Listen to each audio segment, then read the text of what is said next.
Hello everyone and welcome back to One Soccer. I'm your host for today, Josh Deming, and we are back with another episode of our Canadians Abroad series. This week we will focus in on Jonathan David, who scored 2 goals over the weekend, take a look at Eustaquio, who started his first match for Porto and picked up a pair of assists, and head down to Australia to check in with our Canadian women's national team. Plus a lot more this week on our Canadians Abroad, so hopefully you're excited, and if you are, as always, be sure to drop a like, drop a sub, and let's get into the update now.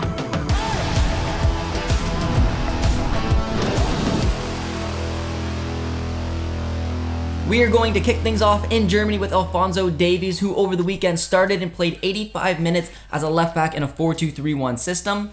Davies created 2 chances, had 1 shot, completed 88% of his passes, had 61 touches and 7 recoveries. Bayern went on to draw the match 1-1 against a very tricky Union Berlin side, and with that result, Bayern dropped down to 3rd place in the table with a 3-2-0 record. It was another good performance from Davies, but Bayern seemed to just be missing something. They had a fantastic start to their season, but with these 2 draws in a row, it begs the question, are they missing Robert Lewandowski? Usually after about 5 games into the season, Lewandowski has 10 goals, and Sadio Mane after 5 games only has 3. So a lot of questions to be asked, but if Nagelsmann isn't able to turn the ship around, there may just be a title battle in Germany this season. Moving along now to Stefan Eustaquio, who is back in action as he started for the very first time this season, playing all 90 minutes as a center mid in a 4-4-2 system. In the match, Eustaquio created 4 chances, had 1 shot, 58 touches, he got 2 assists, and was the man of the match. For his first assist, he had a clever header to set up Taremi, and for his second assist, it was even nicer as Steph timed his run to perfection, cut the ball back for Galeno to tap into an empty net. Porto went on to win the match 2-0 over Gil Vicente, and they now have a 4-0-1 record and remain 3rd place in the table. This was a huge match for Eustaquio, and he delivered. There was an opening in that Porto midfield that no one has truly taken this season, but hopefully now after this incredible performance, Stefan Eustaquio will prove that he is the man for the job. We will find out soon though, however, because Porto head to Atletico Madrid to kick off their Champions League campaign. Let's see if Eustaquio earned that starting spot in a massive match. All he asked for was an opportunity. He got it with his first start, 2 assists, and a man of the match performance. Let's hope we see him featuring against Atletico Madrid. Stopping on over in France now, we are going to take a look at Jonathan David, who started over the weekend. He started and played all 90 minutes as a striker in a 4-2-3-1 system. David created 3 chances, had 4 shots, 40 touches, and scored 2 very well taken goals. The first goal came from a beautiful through ball from Remy Cabella. David timed his run to perfection and hit the ball when it bounced and smashed it past the keeper. The second goal came from another very well timed run and was finished off by David's left foot, showing that he can score just as good with his left as he can with his right. David also picked up the Man of the Match award and now has 4 goals and 2 assists in 6 matches this season. Lille went on to win the match 3-1 over Montpellier to move up to 5th place in the table with a 3-1-2 record. David started off this season playing as a right attacking mid in that 4-2-3-1 system, but ever since Bayo was suspended, he's taken on that striker role again and he's looked very good doing it. He has that number 9 instinct. He knows exactly when to time his run, and he's a great finisher. Both of these goals were true number 9 finishes, taking them well with precision. He's looking very good so far, and I'm expecting him to stay as a striker going forward. Sticking in Liga, we are going to take a look at Ike Ugbo, who featured over the weekend. Ugbo started and played 34 minutes as a striker in a 5-4-1 system. Ugbo had to be sacrificed in the first half due to a red card for Troyes. However, he was still able to make an impact on the match.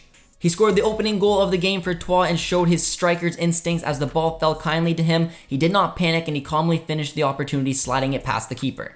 Despite being down a man for the majority of the match, Troyes held on to a 1-1 draw against Rennes to sit 11th place in the table with a 2-1-3 record. It's great to see Ugbo get his first goal of the season. This is exactly what he needed. It was a shame he wasn't able to see out the match, but hopefully more opportunities for him to start will come up because we know there's a great finisher in there and he will be battling with Kyle Larin to potentially be a starter for Canada at the upcoming World Cup.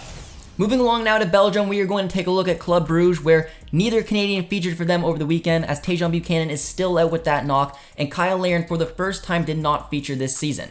All 5 subs were used in this match, including on bringing new record signing Uramchuk, who also scored on his debut. Club Brugge went on to win the match 4-0 against Cercle Bruges to sit 3rd place in the table with a 5-1-1 record. Minutes don't look like they're going to be very easy to come by for Larin as he's dropped to 5th in the striker depth chart after the Uramchuk signing. This definitely isn't the start to the season that Larin envisioned. He was hoping to be a starter and be productive, which makes us beg the question if he's looking at what Brim did. Brim got his move to the Eredivisie, didn't work out, he got a loan move back. There's no rumors to suggest that Larin is looking for a loan move right now or anything like that. It looks like he's going to back himself, but he's got a lot of work to do if he wants to get into this starting 11. The Canadian women's national team headed down to Australia for a couple of friendly matches as they prepared for the 2023 World Cup. The first match was on September 3rd and it was a very competitive match. Possession stats were similar, chances were similar, but Canada went on to win 1-0 with an 11th minute Adriana Leon goal. Bev Priestman lined them up in the 4-2-3-1 system, which saw Janine Becky play a little more defensive role. We saw some very interesting pieces as well, with Christine Sinclair featuring, Jordan Heidemann featuring, Grosso looking good as well, but it was a solid performance which led them into their next match. After picking up that 1-0 win, they took on Australia again on September 6th, and Adriana Leon picked up right where she left off. After Australia picked up an early lead in the 3rd minute, Adriana Leon struck twice on the 48th minute and the 64th minute to help Canada pick up a 2-1 win. Like the first match, the possession stats were similar, chances were similar, but Canada were deadly in front of goal. They lined up in the same 4-2-3-1 system, but the star of the show, despite Adriana Leon picking up 2 goals, was Jade Rose. The young 19-year-old center back started with Zadorsky at the heart of the back, and she looked incredible. Taking on a player like Sam Kerr was really a challenge for her, but she showed just what she was made of. Had an incredible defensive performance and picked up an assist as well. For a center back, I don't know if you could have asked for a better assist. It shows her on the ball, calm, cool, and collective to make the turn, take a driving run up the field, and pick out a beautiful pass into Adriana Leon to put home for the winning 2-1 goal. It's not every day that a 19-year-old gets to say they shut down one of the best players in the world, and this is what Jade Rose had to say. I just approached it as I would any other game. Try not to get too much in my head that it was Sam Kerr.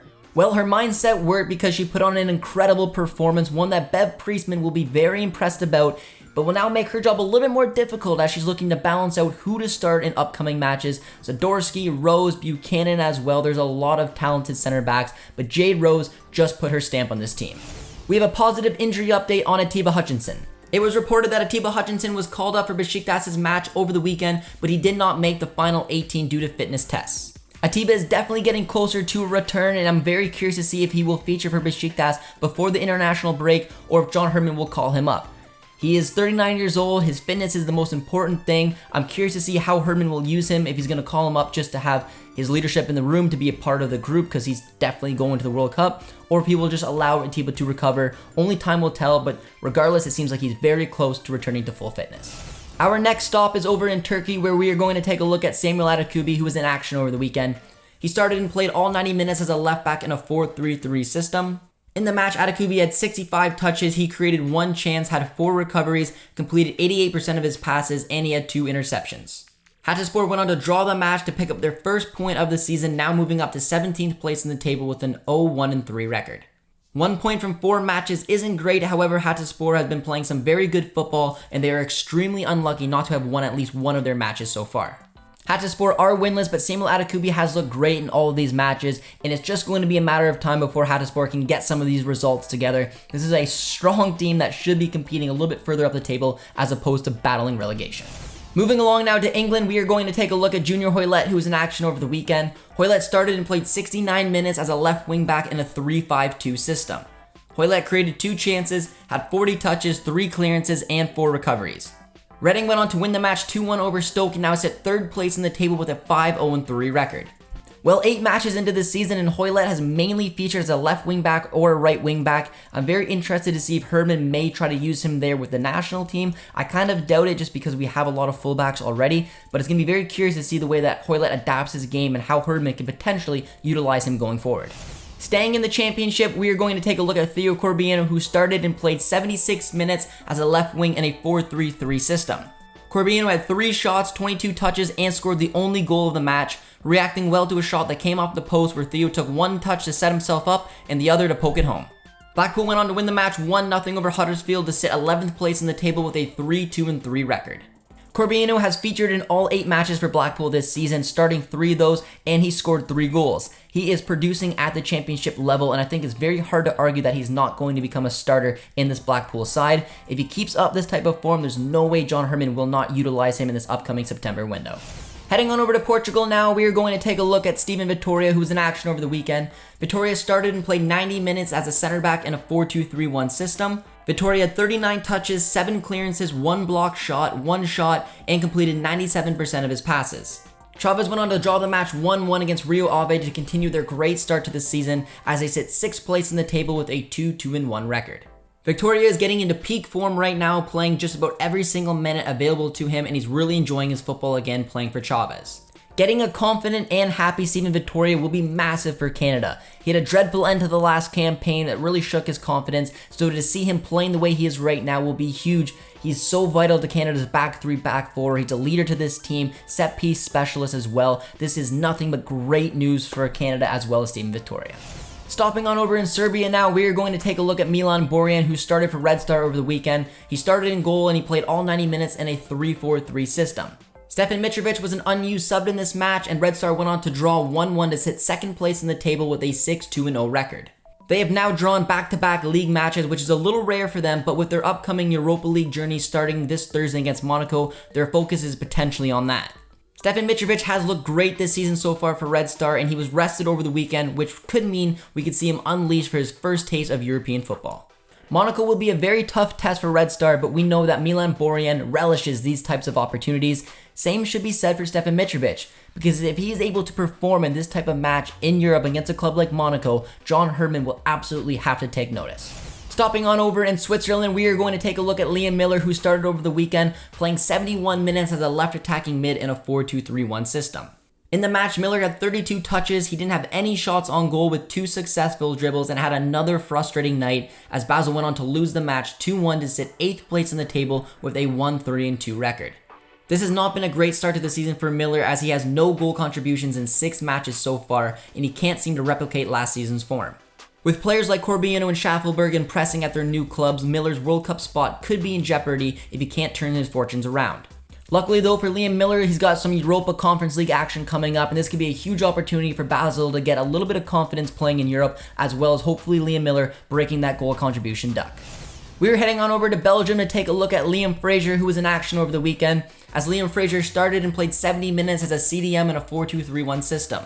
Fraser looked solid once again, coming back from the knock he picked up in the last match, but unfortunately for Deans, they went on to lose 4-1 to sit 8th place in the table with a 1-2-1 record.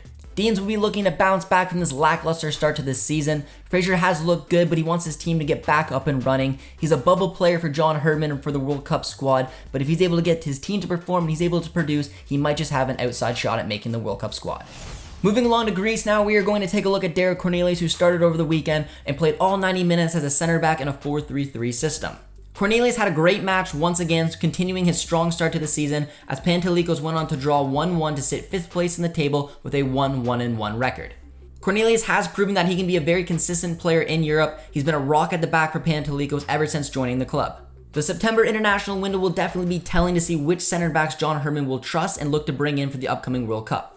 Cornelius is definitely a bubble player and will be battling with the likes of Scott Kennedy, Joel Waterman, and Daniel Henry, so having these type of performances does nothing but help his stock rise. Heading on over to Germany, we are going to take a look at Scott Kennedy, who started his first match this season, playing all 90 minutes as an outside left center back in a 3-4-3 system. Kennedy had 51 touches, 7 clearances, 6 recoveries, and had 4 successful long balls, as Jan Regensburg went on to draw the match 0-0 against Holstein Kiel. They now sit 12th place in the table with a 2-2-3 record, and this is their first point in 4 matches. With the September international window fast approaching, Scott Kennedy needed this match. He needs to get a few more as well, as he's hardly featured so far for Jan Regensburg this season, but they've been struggling, so his opportunity to break in is now. He kept a clean sheet, he looked good, this is exactly what he needed. Heading on over to the Netherlands now, we are going to take a look at Charles Andreas Brim, who was moved back to FC Eindhoven and got his first start for them over the weekend, starting and playing all 90 minutes as a right wing in a 3-4-3 system. Brim had 53 touches, 5 recoveries, created 2 chances, and got an assist in the match as well. Eindhoven went on to draw the match 1-1, and they sit 2nd place in the table with a 4-1-0 record. Brim made a bold decision to go back to FC Eindhoven after making that big move up to the Eredivisie, but he just wasn't simply featuring or getting any type of opportunities, so he went back to the club that he knows well, and it's already paying off. He got a start, he got a goal contribution, he's looked pretty good, and this should hopefully give an opportunity to break into John Herdman's 26-man World Cup squad. We are moving on over to Ukraine now to take a look at Mandeep James, who was in action over the weekend, as he started and played 71 minutes as a center back in a 4-5-1 system. James had a very strong match at the back, and he was also able to get in on the attack, scoring the leveling goal for Chorna Moretz Odessa as they went on to draw the match 1-1 to start off their season in 10th place with an 0-2-1 record. It's great to see the Ukrainian league back up and running, and it's also fantastic to see James playing again and looking productive. This was a fantastic performance from Mandeep James, who also picked up the man of the match. It's probably a little too late to see this Canada recall. He was a part of this national team for so many years, but maybe if he's able to keep up these type of performances, there's an opportunity down the line, maybe next year, something like that, that he could get recalled to the national team. Moving along now to the MLS, we are going to take a look at Maxi Krepo, who started in goal for LAFC over the weekend in a 4-3-3 system, making 5 saves, having 31 touches, 10 recoveries, and he faced an XG of 0.74. Krepo picked up his 9th clean sheet of the season as LAFC broke their 3-match losing streak, winning 2-0 against Real Salt Lake. With the result, they remained first place in the West with a 19-3-7 record. Things were looking a little rocky there for LAFC, but they got back to winning ways. There's a lot of new pieces to this squad, and Steve Shrundle will have a lot of work to do, but this is definitely a team that should be able to compete for the MLS Cup this season. Sticking with Canadian keepers in the MLS, we are going to take a look at Dain Sinclair, who started over the weekend in goal for Minnesota United in a 4-2-3-1 system. Sinclair made 1 save, had 21 touches, 8 recoveries, and faced an XG of 0.93. Sinclair was scored on 3 times in the match as Minnesota went on to lose 3-0 against FC Dallas to slip down to 5th place in the West with a 13-5-11 record. Minnesota were one of the hottest teams in the leagues, but have just suffered 2 back-to-back 3-0 losses. If they're not careful, they could miss out on playoffs altogether. It would be a shame to see them slip out of playoffs. They probably won't, but that just goes to show you how close the West is. This wasn't Sinclair's best performance, but he's still been one of the best keepers in the MLS this season. Heading on over to Nashville now, we are going to take a look at Jacob Schaffelberg, who started over the weekend. Schaffelberg started and played 73 minutes as a left attacking mid in a 4-2-3-1 system. Schaffelberg had 2 shots, 26 touches, created 1 chance, and he had 4 recoveries in the match. Nashville went on to pick up a very impressive 3-0 win over Austin FC to sit 4th place in the West with a 12-9-9 record, winning 4 matches in a row now. Schaffelberg couldn't have asked for a better start to his Nashville career, already scoring 2 goals, playing on one of the hottest teams in the league, and playing with the most productive player in the league, Hani Mukhtar. Schaffelberg definitely looks rejuvenated right now with Nashville, and with the upcoming MLS playoffs, he's hoping to go on a deep run, show his quality, and show John Herdman just what this player can bring. Moving along now to the LA Galaxy, we are going to take a look at Raheem Edwards, who started over the weekend. Edwards started and played all 90 minutes as a left back in a 4-4-2 system. Edwards completed 90% of his passes, had 57 touches, 4 clearances, 3 recoveries, and had 2 successful dribbles, as the Galaxy went on to draw 2-2 against Sporting KC to sit 8th place in the West with an 11-6-11 record. The Galaxy should have won this match as Chicharito had a penalty in the 90th minute to score his hat-trick and win 3-2, but he tried the cheeky Panenka, which was easily saved. Those are very needed points that they're wanting to get. They're running out of time, and this was a crucial miss from Chicharito. The Galaxy will definitely be disappointed with this result. Chicharito did apologize to the fans, but Raheem Edwards did look very good in this match. He's regained that starting spot at left back, but right now, they're on the outside looking in. They need to get some results together to break into this playoffs because this team is good enough to be in the playoffs, and we want to see a fellow Canadian going on an MLS run. That's all the time we have for in this episode of Canadians Abroad. I hope you guys did enjoy it, and if you did, as always, be sure to drop a like, drop a sub as well. We've hit our goal of 50,000 subscribers. Our next goal is 100,000, so if you want to help us get there, dropping a sub will definitely do that. Also, be sure to subscribe over to One Soccer for all the best Canadian soccer coverage. My name is Josh Deming. Thank you all for watching, and we'll talk to you soon. Cheers, friends.